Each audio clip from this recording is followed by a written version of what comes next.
नमस्कार दोस्तों, आज हम आए हैं राधे हरी पोस्ट ग्रेजुएट कॉलेज के प्रभारी प्रधानाचार्य डॉक्टर सुभाष चंद्र कुशवाहा जी के पास।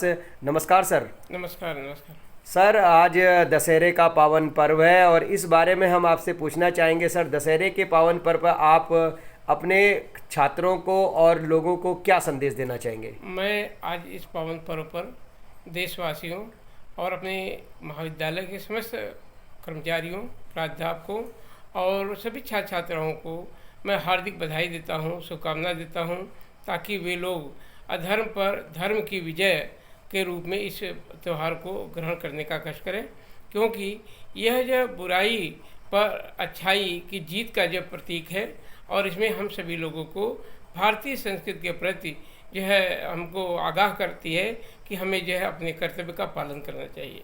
सर, आज हमसे पूछना चाहेंगे, क्या वास्तव में रामायण के प्रसंगों को लेकर समाज आगे चल पा रहा है? हमारे भारत की संस्कृति जो कि पाश्चात्य से काफ़ी प्रभावित हो रही है, तो क्या रामायण के प्रसंगों को हम कितना आज मान रहे हैं? यह बहुत बड़ी विडंबना है कि भारतीय संस्कृति आज हमारी जो है पाश्चात्यवादी संस्कृति के आगोश में चलती चली जा रही है। हमारी जो युवा पीढ़ी है वह अपनी संस्कृति को भूलती चली जा रही है। अपने पहनावे, अपने वेशभूषा या अपनी जो है हमारी जो कल्चर है, संस्कृति है, उस संस्कृति के ऊपर जो विश्व हमारा गर्व करता था, आज हमारी संस्कृति अपने ही देश में पददलित होती हुई दिखाई दे रही है।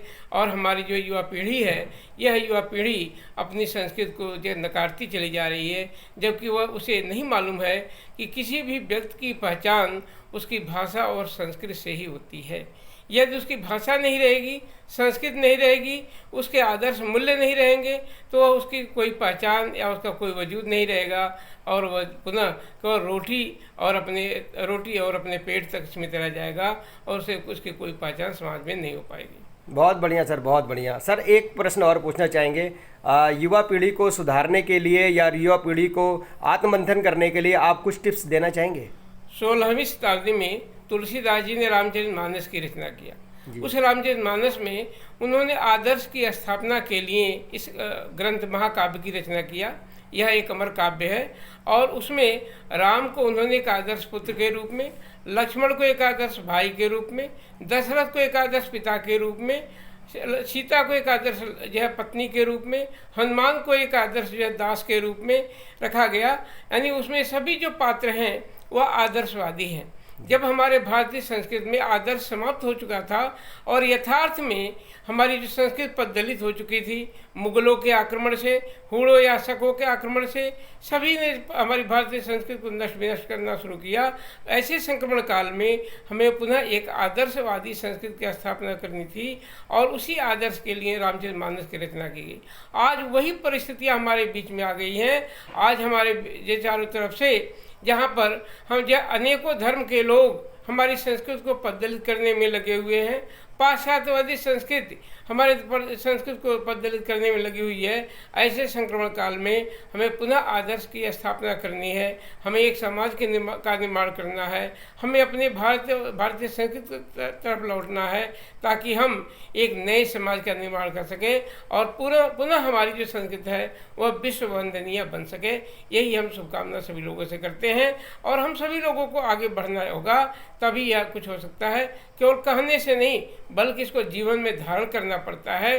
दिखावे की संस्कृति 2 पल की होती है, लेकिन जो वास्तविक जो संस्कृति हम अपनी है वह हमारी मातृ के रूप में हमारा पालन पोषण करती है, वह हमें आगे बढ़ने का रास्ता देती है, मूल्यों से हमें ओतप्रोत करती है।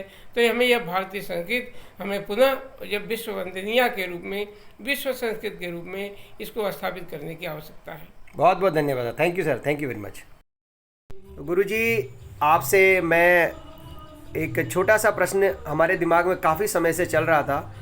गुरुजी, आप संगीत के इतने अच्छे धनी हैं, संगीत की इतनी अच्छी विद्या प्राप्त है और कई देशों में आपने प्रोग्राम करे और हजारों चेलों को आपने यहाँ से तैयार करके निकाला। तो गुरुजी, हम ये जानना चाहते हैं कि आखिर ये जो संगीत है वो स्टार्ट कहाँ से हुआ, आपके कहाँ से शुरुआत हुई, उसके बारे में हमारे दर्शक जानना चाहते हैं। बहुतों ने मेरे से पूछा था कि गुरुजी से ये प्रश्न जरूर पूछना, तो गुरुजी थोड़ा इसका निदान करें आप। सबसे पहले तो दशहरे की हार्दिक शुभकामनाएं नगर निवासी काशीपुर वालों को और समस्त देशवासियों को। और संगीत की शुरुआत तो संगीत के पहले गुरु तो सबके माता पिता ही होते हैं जी। तो पिताजी की वजह से संगीत हमारे दिमाग में डाला गया। अच्छा। और संगीत की शुरुआत जो मुझे याद है जी। तो मेरा बहुत ज़बरदस्त प्रोग्राम किया था काशीपुर की घास मंडी वाली रामलीला में। अच्छा। जब शायद मैं 4 साल का था तो पिताजी की ट्रेनिंग थी, तो मैंने भगवान राम ने जब धनुष तोड़ा, जी। क्योंकि दशहरे का मौका है ना, बिल्कुल, उसी की बात कर सही बात है, बिल्कुल बिल्कुल। धनुष तोड़ा तो उसमें मैंने खुशी में गाया था कि जब वरमाला डाली सीता जी ने जी। कि मेरा यार बना है दूल्हा और फूल खिले हैं दिल के, जी। मेरी भी शादी हो जाए, हाँ। सब दुआ करो सब मिलके। अच्छा। अब तो मुझे हंसी आती है, वो बचपन था। सही बात है, सही बात। और जी। मेरे स्कूल के कुछ बच्चे वहीं स्टेज पे बैठे होते थे। जी।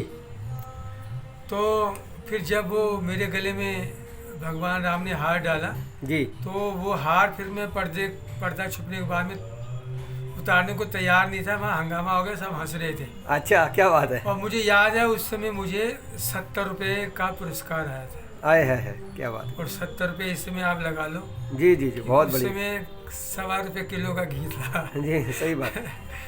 और उस समय मुझे याद है मोरी वाला पैसा भी चलता था। ओके। हाँ, तो शुरुआत काशीपुर की रामलीला से हुई थी। बहुत बढ़िया और आज भी मैं गुरु के दरबार में हूँ। बहुत बढ़िया गुरुजी, क्या बात है, बहुत अच्छी बात गुरुजी आपने बताई। देखिए, एक रामलीला में एक छोटे से बालक जो कि 4 साल का था और उसको जो है वहाँ पर प्रोत्साहित किया गया, तो वही आगे चलकर जो है बहुत बड़े गुरु के रूप में सामने आए और उन्होंने भारतवर्ष में नाम रोशन किया, उत्तराखंड रत्न बने और इंग्लैंड तक जो है उस धमक को वहाँ तक पहुँचाने का कार्य किया है। तो गुरुजी बहुत बहुत धन्यवाद ये बात बताने के लिए। काफ़ी बड़ा रहस्य आपने बताया कि प्रोत्साहन कितनी बड़ी चीज़ होती है। आज तक राम का ही गुणगान कर रहा हूँ। जी जी, बिल्कुल बिल्कुल सही बात है, बिल्कुल।